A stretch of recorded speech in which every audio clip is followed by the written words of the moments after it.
जी welcome back नाजरीन। हम गुफ्तगू कर रहे थे ज़ैन अली कुरैशी साहब से साइबर क्राइम के हवाले से। मैंने जैसे आपको इंट्रो में भी बताया था कि ज़ैन अली कुरैशी साहब जैसे एक्सपर्ट जो हैं वो साइबर क्राइम में हैं, उतना ही जो है वो दूसरी चीज़ों में भी नज़र आते हैं। ख़ास तौर पे जो है मोटिवेशन के हवाले से, गाइडेंस के हवाले से मैंने अक्सर देखा है ज़ैन अली कुरैशी साहब को कि जो है आप स्कूल्स में, कॉलेजेस में, जहाँ जहाँ पे जो है आपको मदऊ किया जाता है, आप बड़े शौक से पहुँचते हैं, अपना टाइम निकालते हैं, क्योंकि बड़ी हेक्टिक रूटीन होती है कोर्ट्स के अंदर भी, फिर भी टाइम निकालना। इसके साथ साथ सर पहले तो मुझे इस चीज़ का जवाब दें कि क्या ऐसी लगन है सर लोगों के साथ कि उनके साथ बैठना, उनको अवेयर करना, अपने नॉलेज से उनको जो है चीज़ें गाइड करना। उमर भाई, अगर एक तरफ मुझे लगे ना कि बहुत ज़्यादा लाइफ के अंदर कुछ रूटीन में ही सब कुछ होता जा रहा है, यानी कि जिस तरह डेली हम आते हैं केसेस में पेश होते हैं, तो मुझे ऐसा लगता है कुछ positive addition to the society नहीं हो रहा। Positive addition to the society ये होता है कि आप सोसाइटी एट लार्ज को सर्व करें।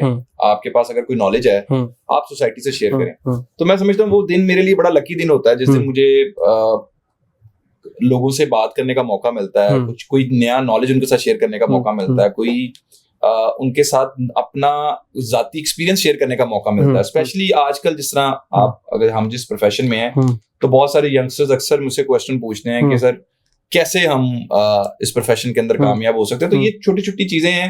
मैं समझता हूँ जैसे जैसे हम चीजों को एड्रेस करते हैं ना, हम लोगों को बताते हैं, तो अच्छा नॉलेज उनके साथ शेयर करते हैं। अच्छा, इसके दो तीन हमें फायदे होते हैं। एक तो हम मजमूई तौर पे अपना कलेक्टिव रिस्पांस होता है वो अच्छा एक तो दे रहे होते हैं सोसाइटी को। दूसरा, जब आप खुद किसी से नॉलेज शेयर करते हैं तो आपको अपना नॉलेज में भी इजाफा हो जाता है। बिल्कुल।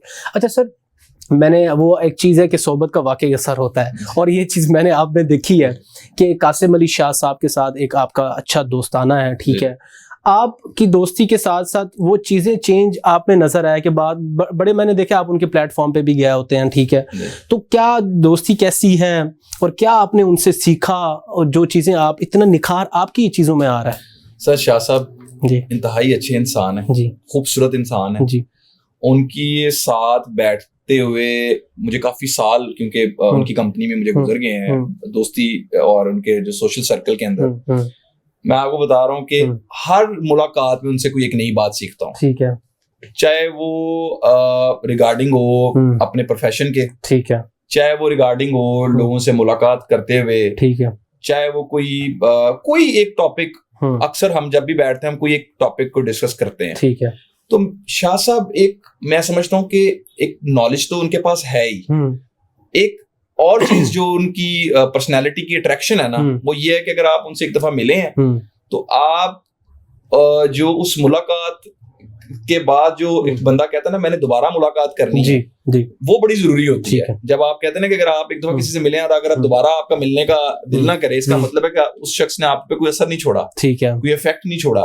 तो शाह साहब के साथ जब भी मुलाकात होती है तो कुछ ना कुछ, हम तो बल्कि वो अक्सर दोस्तों को भी बता रहे होते हैं कि बहाने तलाश कर रहे होते हैं, शाह साहब से मैसेज करके कोई मुलाकात का टाइम मांग लेते हैं। कासिम अली शाह साहब बहुत हम्बल इंसान है, नॉलेजेबल आदमी है। उनके पास ऑलमोस्ट मैं समझता हूँ कि आप कोई चीज अगर आप उनसे डिस्कस करेंगे तो वो आपको उसका बड़ा अच्छा गाइडेंस देंगे। और मैं आपको बात बताऊं, जिंदगी में ना आपकी जिंदगी में 2-3 लोग ऐसे जरूर होने चाहिए जो आपको गाइडेंस प्रोवाइड करें, सही बात, जिनके साथ आप कंफर्टेबल होकर क्वेश्चन पूछ सकें। बिल्कुल। और मेरा आई थिंक जो उनकी और मेरी दोस्ती शायद इतने अरसे से और सालों से है, उसकी सबसे बड़ी वजह यह है कि उनकी जो एक सोबत है उसमें हम मैंने ये देखा है कि हम अक्सर जो दोस्त हैं हम अपने सवालात, अपनी अगर कोई परेशानियां हो, कोई वो चीजें भी उनसे शेयर करते हैं कि इस बारे में आप हमें कोई गाइडेंस दें। तो वो अक्सर मैंने देखा है कि जो वो हमें बताते हैं, इवन दो कि हम अपनी फील्ड्स की भी मुश्किलात उनसे शेयर करते हैं, तो वो बताते हैं कि सर, इसमें सॉरी टू इंटरप्ट यू, एक चीज ऐड करना चाह रहा हूँ सर, कि जैसे कासिम अली शाह साहब हैं, ये बहुत सारे ऐसे लिविंग लेजेंड्स हैं जो सोसाइटी के लिए कुछ ना कुछ कर रहे हैं, ठीक है, बगैर किसी मफाद के, ठीक है। तो इसमें जो हमारे खासतौर पे पाकिस्तान के अंदर ये चीज देखने को मिलती है कि एक्नॉलेजमेंट का जो फैक्टर है ना वो बड़ा लैक करता है, वो उस चीज में नजर नहीं आता। जो मुआशरे के लिए कुछ कर रहा है उसको जो अप्रिशिएट नहीं किया जा सकता। इसको आप क्या समझते हैं सर? देखिए, मैं आपको बात बताऊँ, ये बड़ा अच्छा सवाल है जी। जब आप के लिए कोई शख्स कोई काम कर रहा हो ना, अच्छा काम कर रहा हो, आपकी जिंदगी में कोई एडिशन कर रहा हो पॉजिटिव, अगर आप उस शख्स की खिदमात को अप्रिशिएट नहीं करेंगे ना, एक्नॉलेज नहीं करेंगे, तो एक वक्त आएगा वो शख्स आपको इग्नोर कर देगा।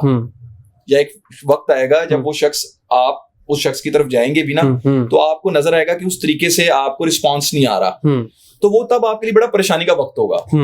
तो मैं अक्सर लोगों को कहता हूँ कि जब हमारा किसी के साथ कोई ताल्लुक होता है ना, जब हम कोई शख्स हमारे लिए एफर्ट्स कर रहा होता है, कोई शख्स हमारे लिए कोशिशें कर रहा होता है, तो वही टाइम होता है जब हमने उसको अप्रिशिएट करना होता है, हमने उसको एक्नॉलेज करना होता है, लोगों को भी बताना होता है कि ये जो पॉजिटिव एक्ट्स हैं ये शख्स ने मेरी लाइफ में किए हैं।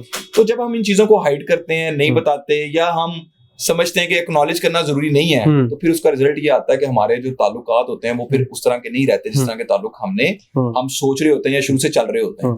ठीक है सर एक चीज़ बताएं कि आपने माशाल्लाह से बड़ी एक गैदरिंग होती है आपकी बड़े बड़े सेलिब्रिटीज़ के साथ, वो जो ब्यूरोक्रेट्स हैं, टेक्नोक्रेट्स हैं, डेली बेसिस पे मैं भी आपकी एक्टिविटीज़ देखता हूँ। रिलेटेड है आपकी कम्युनिकेशन स्किल्स के साथ 90% कि आप बोलते कैसे हैं। ठीक है, आपको बोलना कितना अच्छा आता है। अच्छा, आप बोलना अच्छा तब सीखते हैं जब आप अच्छा सुनना स्टार्ट कर देते हैं। सही बात है, बिल्कुल। तो जैसे जैसे अच्छा, उस सुनने के लिए भी आपको थोड़ा सा रुकना पड़ता है, अगले की बात को सुनने के लिए आपको रुकना पड़ता है, खुद खामोश होना पड़ता है। बिल्कुल। तो थोड़ी देर खामोशी रख के सीखने का अमल जारी रखें, सीखते रहें। अच्छा, फिर एक और चीज, हमारे अब ये जो ट्रेंड है ना, इसकी तरफ हमें बुक रीडिंग की तरफ जाना है। जैसे भी आपके आने से पहले मैंने आपसे जिक्र किया कि एक किताब जिसका मैं जिक्र कर रहा था, बिल्कुल। तो मैं ऐसा करता हूँ, मैं महीने में 1 या 2 किताबें ऐसी होती है जो मैं शुरू कर लेता हूँ, जिसको मैं एंड तक पढ़ता हूँ। ठीक है, वो अदर देन द लॉ होती हैं। ठीक है, उससे मुझे क्या फायदा होता है, उससे ये जो हमारे जो जर्नल जो चीजें होती है ना, जो हमारे माइंड में चल रही होती हैं, वो एड्रेस होनी स्टार्ट हो जाती हैं। ठीक है, तो मैं ये समझता हूँ कि जो कामयाबी है ना, वो एक शॉर्ट टर्म गोल नहीं है कि आप ये कहेंगे जी आप रात को सोएं और सुबह उठ के आप कहें जी कि आपने एक केस जीत लिया, अब आप कामयाब हो गए। नहीं, कामयाबी एक लॉन्ग टर्म गोल है। आपने पढ़ना है, लॉन्ग टर्म अपनी एक स्ट्रेटजी बनानी है, केसेस को लेके चलना है। आज आके like after a long time तो मुझे ऐसा लगना शुरू होता है कि हाँ, अब थोड़ा बहुत मेरी लर्निंग बेहतर हुई है। मैं ये नहीं कहता कंप्लीट होगी, अगर ये वाली बात मैं करना शुरू हो गया ना, तो फिर डिक्लाइन है। फिर तो फिर तो मैं आपको भी सुनना छोड़ दूंगा, फिर तो मैं कोई काम की बात हो रही है उसको भी नहीं सुनूंगा, ये सोचते हुए नहीं मुझे तो सब आता है। तो ये चीज से अवॉइड करना है, जो क्योंकि एक मैं आपको बात ऐड करूं, ये जो सबसे बड़ा मैंने देखा है मसला आता है ना आजकल जो स्पेशली आ रहा है, वो ये आता है कि जब हम सिर्फ ये कहना शुरू कर देते हैं कि मुझे सब आता है। ये वो पॉइंट है जब आप कहते हैं मुझे सब आता है, इसका मतलब ये कि अब आप किसी का आइडिया, किसी की सोच, किसी के अल्फाज को आप एक्सेप्टेंस नहीं देंगे। अब आप कह रहे हैं कि भाई मुझे सब आ गया, मैंने अब किसी को नहीं सुनना। तो जब आप किसी को नहीं सुनेंगे ना, या आप किसी का आइडिया देखें, एक है डाइसेंट, एक है difference of opinion. Difference of opinion में आपके लिए एक नॉलेज छुपा हुआ है। अगर आपके अंदर एक्सेप्टेबिलिटी है, बर्दाश्त करेंगे, वो डिफरेंस ऑफ ओपिनियन जो है आपको एक नई चीज सिखाएगा। लेकिन अगर आप एक शख्स है, वो आपके साथ अपना ओपिनियन शेयर करने लगा है, लेकिन आप अगर उसको बोलने ना दें, या आप उसके साथ लड़ाई कर लें, या आप उसके साथ इस तरीके से लाउड हो जाएं कि वो शख्स बोल ना पाए, तो फिर वो आप तक अपना व्यू कैसे लेकर आएगा, अपना ओपिनियन कैसे लेकर आएगा। तो डिफरेंट व्यूज को, डिफरेंट ओपिनियंस के लिए एक्सेप्टेबिलिटी क्रिएट। सर, इसमें एक और सवाल मैं ऐड करना चाहूंगा। आजकल एक और ट्रेंड भी है नौजवान नस्ल के अंदर कि ओवरनाइट सेंसेशन चाहिए जी, कि वो कहते हैं कि हमारी अगर एजुकेशन कंप्लीट हो गई है तो हमें फौरन ही जो है वो फेमस होना है सोसाइटी के अंदर। इसमें आप क्या कहेंगे कि किस तरीके से अपने लाइफ को लेके चलना चाहिए, कि इस चीज में कैसे सब्र आए इसमें नौजवान नस्ल में? देखिए, आपकी प्रैक्टिस को सर कितना साल हो गए, जरा ये भी बताएं।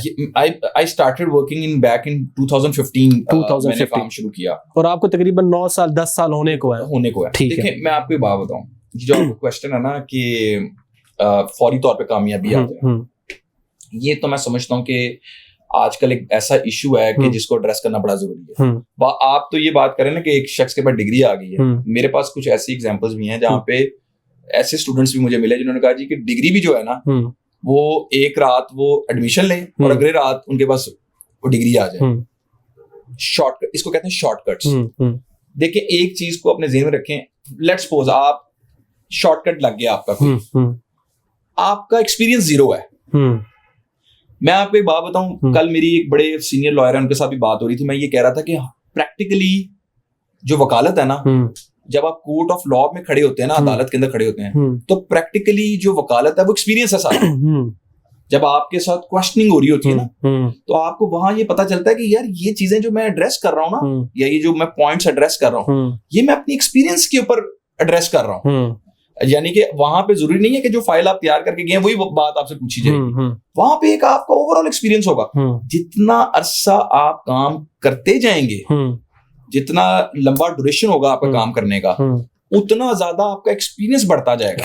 और जब आपका एक्सपीरियंस बढ़ता जाएगा ना, फिर उसके साथ क्या होगा कि आपकी कम्युनिकेशन स्किल्स बेहतर होते जाएंगे, आपका regarding grip on the prepositions बेहतर होती जाएगी, लॉ पे आपकी ग्रिप बेहतर होती जाएगी, आप कोई भी फैक्चुअल कंट्रोवर्सी को अच्छे तरीके से एड्रेस करेंगे। अच्छा, एक्सपीरियंस बढ़ेगा कैसे? घर बैठ के नहीं, उसके लिए आपको ऑफिस जाना पड़ेगा, बिल्कुल सुबह कोर्ट जाना पड़ेगा, कोर्ट के बाद ऑफिस आना पड़ेगा, वहां बैठ के फाइल्स पढ़नी पड़ेंगी, और ये सारा काम कैसे होगा? और ये आजकल बहुत बड़ा मसला है सर कि जो स्टूडेंट्स हैं खास तौर पे, या कि जो आफ्टर ग्रेजुएशन भी बैठे हैं स्टूडेंट्स, वो घर में बैठे हैं, फोन पे लगे हैं सारा दिन। सर देखिए, मैं आपको बताता हूँ, जब तक आप मेहनत नहीं करेंगे ना, मैं आपको ये बात बता रहा हूँ, आप किसी भी फील्ड में चले जाएं, आप डॉक्टर हैं, आप इंजीनियर हैं, आप लॉयर हैं, किसी फील्ड में चले जाएं आप, अगर आप मेहनत नहीं करेंगे ना, उस फील्ड में आपको कामयाबी नहीं मिलनी। ये बात याद रखिएगा। और कामयाबी जो होती है ना सर, मैं आपको एक बात बताऊं, वो कभी ओवरनाइट नहीं आ जाती। यानी कि आप ये कहना कि रात को आप मेहनत करें, आप कहें जी मैंने आप सारा केस तैयार कर लिया, सुबह आके आप वो केस जीत गए, एक केस जीतने से कामयाबी नहीं आनी। सही बात कि आपकी कामयाबी जो है ना वो आनी है वो एक लंबा प्रोसीजर है। आप अडॉप्ट करेंगे, आप पढ़ेंगे, आप देखें एक क्लाइंट आता है ना आपके पास, तो उमर साहब उसको 2 मिनट लगते हैं ये जानने में कि आपकी अंडरस्टैंडिंग ऑफ लॉ कैसी है। कोई भी क्लाइंट आपके पास आया ना, उसने आपके साथ अपना टॉपिक डिस्कस करना शुरू किया, अपना मसला, उसको ये पता लग जाएगा कमरे से बाहर जाते हुए, रूम से बाहर जाते हुए, कि यार जिस लॉयर के पास मैं आया था उसके पास नॉलेज ऑफ लॉ कितना है। लेकिन अगर लेट्स सपोज आपके पास प्रॉपर तरीके से आपने गाइडेंस ली हुई है, आपने एक अच्छे चैम्बर्स में काम किया हुआ है, लॉ फर्म्स में काम किया हुआ है, आपको आपका एक एक्सपीरियंस बढ़ता जा रहा है with the passage of time, फिर आप देखिएगा कि ये जो सब चीजें हमने डिस्कस की है ना, कामयाबी के हवाले से ये सारी की सारी चीजें इंश्योर हो जाती हैं। ठीक है सर, हम कंक्लूजन की तरफ आते हैं। एक लास्ट मैसेज सर नाजरीन के लिए, कोई ऐसा एक लास्ट मैसेज जो आपको लगता है कि उस चीज को अडॉप्ट करना जरूरी है इस जिंदगी में? देखिए, एक तो मैं ये कहूंगा कि जिंदगी में हर उस शख्स का जिसने आपके लिए कुछ किया है, उसकी जो सर्विसेज हैं उसको एक्नॉलेज करें, उसकी खिदमात को एक्नॉलेज करें। जिसने भी आपके लिए, आपको अगर किसी ने पढ़ना सिखाया है, किसी ने आपको जिंदगी में कोई अच्छी एडवाइस दी है, किसी ने आपको बुरे वक्त में आपकी मदद की है, एक तो ये काम जरूर करें। दूसरा ये है कि अपने वालिदैन की खिदमत करें, उनकी दुआएं लें, अपने टीचर्स का एहतराम करें, टीचर्स की रिस्पेक्ट करें, उनसे दुआएं लें। टीचर्स सबसे इंपॉर्टेंट रोल आपकी लाइफ में टीचर्स का है, मैं आपको बता रहा हूँ। आज जो कुछ हमने सीखा है वो उसके पीछे हमारे जो एक टीचर्स की जो एक हेल्प है, मदद है, वो मैं आज भी नहीं भूलता। और सबसे एंड पे पॉजिटिव रहें, अच्छा सोचें और अच्छा सोचें, और जिस कंपनी में बैठे वहां पे कोशिश करें ऐसे लोगों में बैठें जो होप दें, जो आपको ये बताएं कि भाई जिंदगी में आगे बढ़ना कैसे है, कॉन्फ्लिक्ट्स में ना पड़े, लड़ाई झगड़ों में ना पड़े, आगे चलें। कॉन्फ्लिक्ट्स में, लड़ाई झगड़ों में, लोगों के साथ कॉन्फ्लिक्ट्स डालने में कुछ नहीं रखा हुआ। तो ये बड़ा जरूरी है। तो थैंक यू सो मच। ठीक है सर, ज़ैन कुरैशी साहब, सर बहुत बहुत शुक्रिया, आपने टाइम दिया।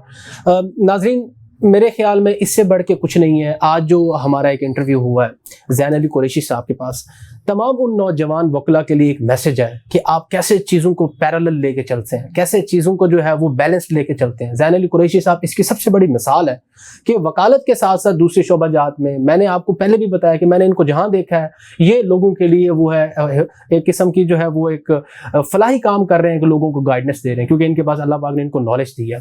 तो आप भी इस तरह जो है अपने सोसाइटी के लोगों को इसी तरीके से जो है बगैर किसी मफाद के उनको कोई ना कोई फ़ायदा पहुंचाते रहें। अपने मेज़बान उमर शरीफ लिगारी को आज तक इजाज़त दीजिए। इंशाअल्लाह एक नए गेस्ट के साथ, एक नए प्रोग्राम के साथ आपसे फिर मुलाकात होगी। अल्लाह नेगेबान, पाकिस्तान जिंदाबाद।